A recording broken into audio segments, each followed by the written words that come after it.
Question 2, I asked you to perform the indicated radical operations and to place your answers in simplest radical form.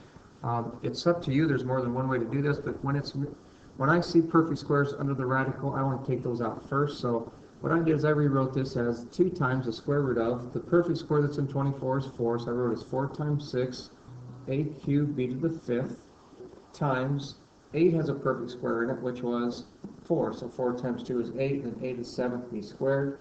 And then I'm going to go reduce as much as I can at this point. So the square root of 4 is 2, so I take that 2 times 2, and that becomes a 4.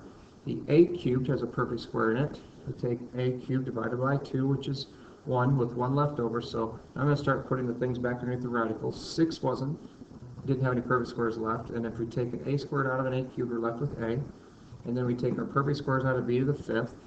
That's b squared with 1b left over. So we get 4ab squared times the square root of 6ab. Then I'm going to take the perfect square out of this 4, so that's times the square root of 4 is 2.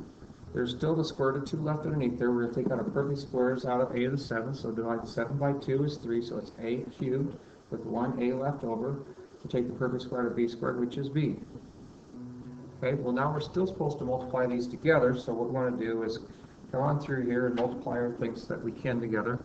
So on the outsides, we've got 4 times a 2, which is an 8. We've got an a times an a cubed, which is an a to the 4th.